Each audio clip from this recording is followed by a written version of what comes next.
Today I'm going to be talking about the concern with housing prices here in Jamaica. If this is your first time visiting, a special welcome to you. My name is Winthrop Wellington, and I'm the host of On Deck with Throp, where we have meaningful conversations with people from all over the world, all about Jamaica. And recently I've been putting out content related directly to, I would say, the economic boom that's been happening here in Jamaica and the effect of that economic boom on the housing and real estate market here. And I've been covering mostly new developments that's been happening really all over Jamaica. Late last year and earlier this year, there was a high focus on the new developments in Kingston. And recently, I've been focusing on new developments that are happening here in Negril. And in two particular videos, one was a short, I would play it, but they're using licensed music, so I don't want to play that here, but I will link them in the description below. And one of those videos, one of those shorts, I actually had a very prominent realtor explain why now Jamaica is just being considered a viable option to invest in real estate and why real estate prices are just going up now. And he goes into a long rant about the value of our culture, the positioning of our island, and even the size of our country, the proximity to the United States. And now we're just seeing the economic upticks and also seeing the effects on the housing market. And now there's also just this great interest in building all these housing developments. And he's particularly talking about housing developments and buildings in Kingston. And in the comments, there is just a high level of what I would say is denial in terms of people just not believing that these prices are as high as they are maybe not believing that they are actually worth the value that they're being priced at. And it's just like I question it a lot, and I wonder why people are thinking this way. And it's not just like one or two people. I would say overwhelmingly, at least the comments that are in that short are pretty negative in terms of the outlook of particularly in Jamaica and the crime and violence, I would say. And that's where the people's focus is, and is not on like, hey, the value and the market value of these real estate properties in Jamaica are going up, and this is a good thing for Jamaican real estate, right? And so there's like that camp. And then there's the other camp that is more so, and this is kind of where I would say this is a legitimate concern, more so concerned about the pricing of housing and its affordability. And a lot of the comments are saying, oh, the average Jamaican won't be able to afford to buy homes. And I guess I'll address that now. And that's a legitimate concern. That's a legitimate concern. I would say it's a concern for mine. I've brought that up on many of my live streams, and I don't necessarily have an answer for that. But of course, the average Jamaican can't afford these luxury homes. And this is what I've been covering, is luxury housing and luxury housing development. And that is where the market demand is for new housing, at least at the scale that I've been seeing in recent construction that's been happening. And in speaking with many realtors here in Jamaica, it's many of the Jamaican diaspora who are buying these homes, as they should be. It's their country. A matter of fact, a lot of Jamaicans in Jamaica are also buying them as well. And again, this is from me speaking to real estate professionals who do this on a day-to-day basis. And so getting back to the concern of it being affordable for the average Jamaican. And then also, I should say, that's also paired with that it's foreigners and non-Jamaicans who are buying these homes at a mass scale, which from speaking with the realtors that I've been speaking with, that it's not all, I'm not saying foreigners, non-Jamaicans aren't buying these homes and aren't investing, but it's mostly Jamaicans who are living here and Jamaicans who are abroad that are looking for places to invest their money and perhaps looking for a place to retire and move to maybe a vacation home. So again, that's what I understand is driving the market and who is driving the market. Now, as it relates to the concern about affordable housing and the rate at which those houses are being built and the affordability for the average Jamaican to buy a home or a piece of land, I don't really have an answer for that. I know the government, and I've heard the prime minister speak about this many times about the rollout of these affording housing developments. And so my point in saying this is like, I see that it's happening and I know that it's happening. Is it happening at the rate that we would like to see it? I don't think so. Of course, I would love to see it happen at a faster rate.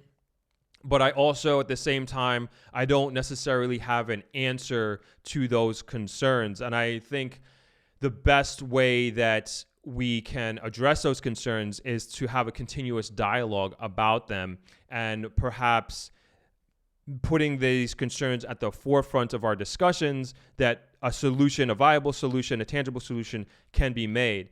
And with those two videos in particular, I want to be clear, like, obviously, I'm not the one who is doing these developments. I'm presenting these information to you and to the public and to my community.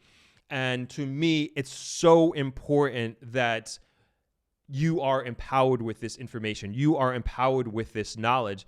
And it's much better to know that this thing is happening now, that is, and then to be surprised in the future. And 5 years later, you're like, what is this building going up? What is this development that is happening next to me or down the block from me? But now you know. Now you know that this stuff is happening. In a real sense, the train has definitely left the station. This is going to happen. Whether you want it to happen, whether you're for it, whether you're against it, doesn't matter. It's already in play. And so that's what my hope with making these types of videos and bringing you the facts and the reality of what is going on, is that you are now empowered by this knowledge and by this information. And it depends on where you are and where you find yourself in life, whether this matters to you, whether you're going to do something about it, whether you're going to get in on it. If you're a person looking to invest, or perhaps you're a young person that is looking to be a homeowner at some point in time, and you see these prices and you understand that you may look at it now as being a ridiculous price, but you also, again, as a young person, is like, I hope you are looking at it as like, all right, I have to put myself in a position in life in 5 years, 10 years, whenever it is from now, so that I can be able to afford these homes. And I'll also say that, and this is from my experience, this is from my personal opinion and my personal experience, is that I've seen housing developments here in Negril where when they started and they were having pre-construction prices, I myself, I was like, yo, that is way too much money. That is ridiculous. Who is going to buy these homes? And one, they get sold out. 2, 3, 5, 6 years later, the prices are almost double what they were. And that's, again, going back to what I thought was expensive, what I thought was too much money. And so don't allow perhaps the shock of the now and the shock of the pricing now to dissuade you, or to have you be emotionally upset and allow your emotions to drive your opinion, and that thinking that this is too much money and this is too expensive, because it's going to be more. And this is, again, from my personal experience, and this is my personal opinion.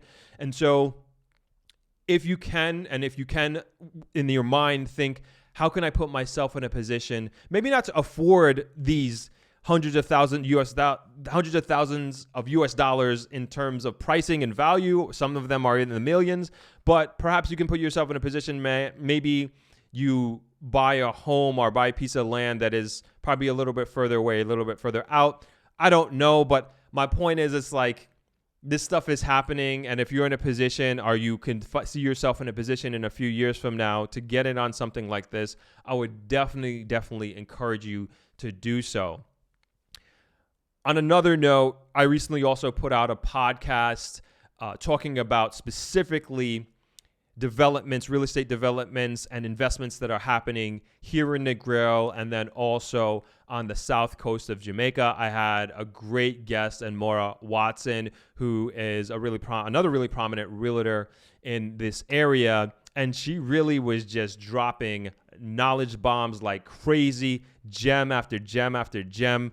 And I knew that in my mind, I was like, people have to know this. People have to see this information, because, again, it is empowering. It is empowering, and it's better to know about these things that are happening, and as opposed to just being completely ignorant and naive to the situation.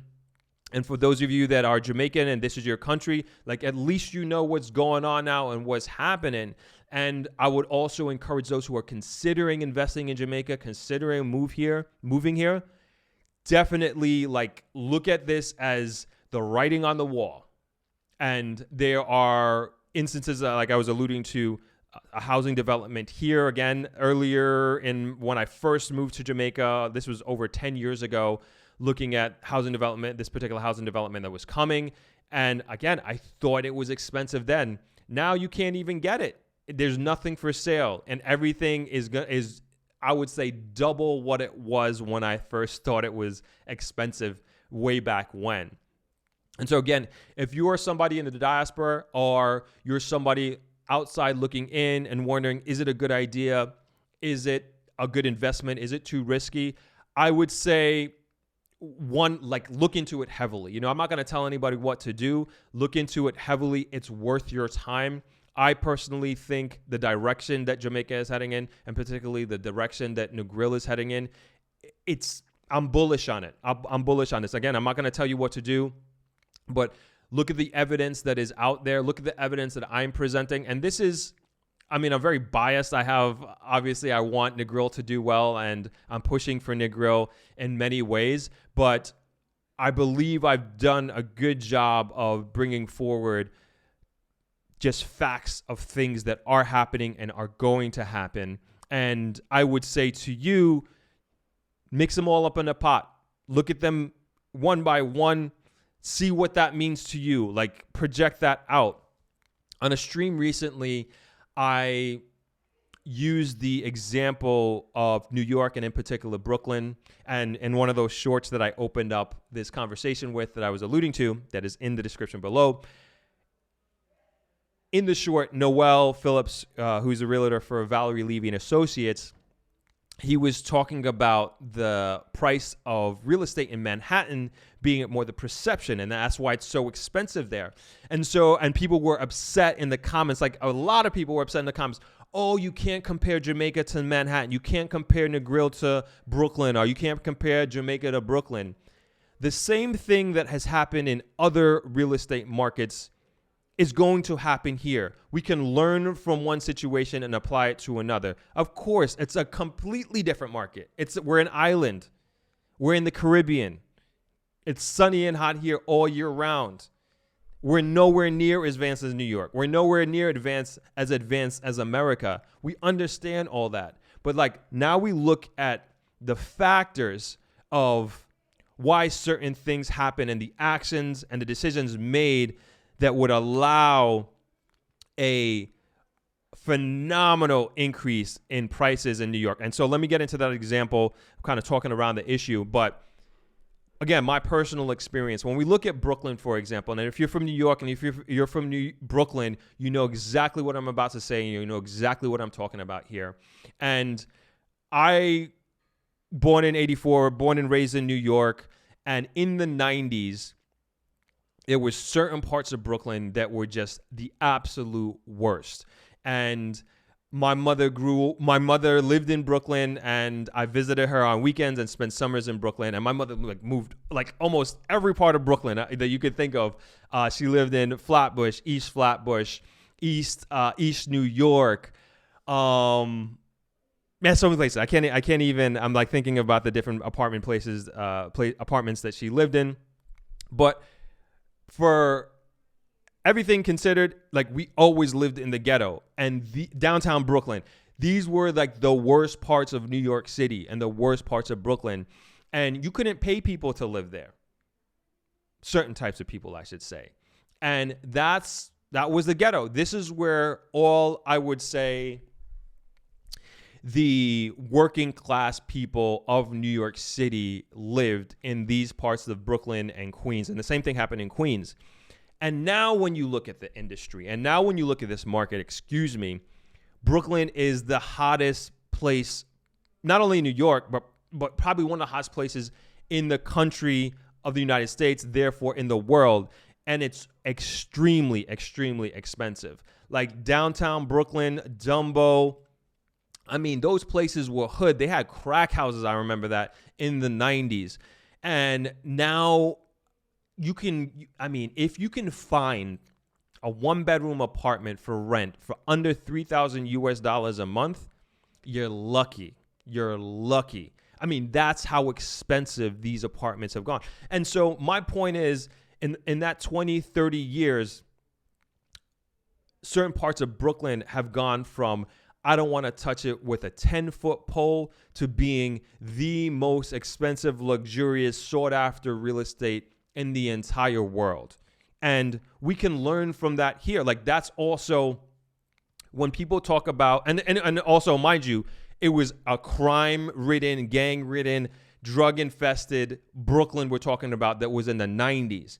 And so the people who invested and bought places and kept the places in the 90s and even in the early 2000s, man, they some of them have generational wealth now. And so this is what I mean by taking and applying one market and what we've learned from there and applying it to another. And here in Jamaica, it's not so extreme. Certain parts of Kingston, yes. Certain parts of Kingston, absolutely. But when we can extrapolate out, when we have the fundamentals of a great real estate market, and we look at Jamaica as a whole, we look at we're the largest English-speaking island in the Caribbean, the proximity that we have to the United States. We are on the same, we're in the same time zone as the East Coast United States.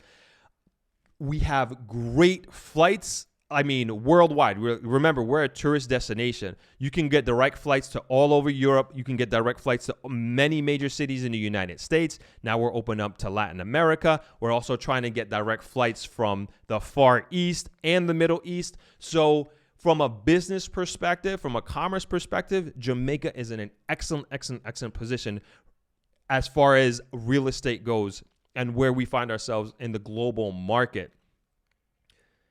So with all that being said, we have very strong fundamentals to be a thriving real estate market. And for those folks who are focusing more on the negative headlines that are out there, I acknowledge that. I acknowledge the challenges that Jamaica has with crime, with people talk about the potholes, which annoys everybody, and all of these negative things that we can focus on. I believe that these things will and can be solved. I believe in the grand scheme of things, these are short-term problems. These are things that are being talked about. I don't see them as things being swept under the carpet. And also the people of Jamaica, myself included, that we want to get these things solved. So we are pushing for them to get them solved. So I say, and for those of you investors out there and who are in real estate and perhaps in the stock market, it's like you don't want to get into a market when it's already at its peak. You don't want to get into a market where it's at one of the highest values it could possibly be. And also, I would say for those patriots out there, be part of investing in building your country. Be part of investing and building your community. And this is a great, great opportunity. And I think that's a great two-sided coin, is that you invest in your country and you help build it with your dollars, with your ideas, with your experience. And then two, you get a huge return on your investment. I mean, I'm not guaranteeing anything, but honestly, like, look at the direction that we're heading in. Look at the direction we're heading in. And I implore upon you is to weigh all these factors into consideration and don't necessarily just focus on the headlines and focus on these negative things that are happening, and don't allow your emotions to drive your decision making. Be objective as you possibly can be. And I know it can be emotional, honestly. I get that. And I know there are a lot of people out there who are very patriotic about their country and want to see their country win and do well. But at the same time, I also am one that truly, truly believes that we are the ones that are going to have to make this happen. And when I say we, like we Jamaicans, we, the diaspora who are considering or maybe moving back here and going to invest here, like we're the ones that are going to make this happen. And it's like, if we don't do it, who do you expect is going to do it? Who do you think who's going to do this? Who do you think is going to do this? Because if we don't do it, trust me, somebody else will. Somebody else will, because the potential is too phenomenal. It's too enormous. It can't be left. So I hope that gives you some food for thought as it relates to the Jamaican real estate market, investing here, moving here. Again, I'm not trying to tell anybody what to do, and I hope people who are watching this see what I'm doing, and seeing the guests that I have on here as a way of just part of your research at the end of the day. You know, it's a data point. It's a data point more than anything else. And for those naysayers and people putting all these negative comments, obviously you're free to your own opinion, but I would continue to encourage you to leave these comments, because I also learn from them, you know, and it really does give me an idea of what people are thinking and how they feel about these things happening to their country and how they feel about their own situation. So it is great for dialogue. And to me, this is the only way and the best way, I think, to come up with solutions. And because Jamaica should be prosperous for everybody in the direction that we're heading in. And I want to see Jamaica be a benefit to especially the kids who are out there and for the next generation coming up. And to me, I find that responsibility lies with my generation, and we're the ones that are going to make it happen. And I have a true sense of obligation to making sure that, at least doing the best that I can, that the benefits of the trajectory that we're heading on, I believe that we're heading on as a country, is felt by the average Jamaican through and through. But I really think we're on a path of prosperity. And I encourage those who have the ability, who are considering moving here, investing here, do it. 100% do it. So let me know what you all think about where the Jamaican housing market is heading, all these new developments that are coming, both residential and commercial. We didn't even get into all these new hotel rooms that are coming here and all this foreign direct investment that's coming in here. We'll touch on that on another video, but I'd love to hear your thoughts. I'd also love to hear your thoughts on solutions or ideas on creating and developing more affordable housing for not only the average Jamaican, but even like the average person who wants to come here and spend like an extended period of time, digital nomad, etc. I want to think about all those people. But anyway, if you got any value whatsoever out of this, please hit the subscribe button. If you're not already subscribed, of course, hit that like button. It definitely helps out a lot. This is Winthrop Wellington. This has been a rant of some sort. I will see you in the next one. Peace. Just my thoughts, man.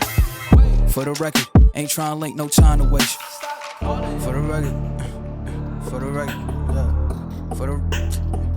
For the record, yeah. For the record, for the record, for the record.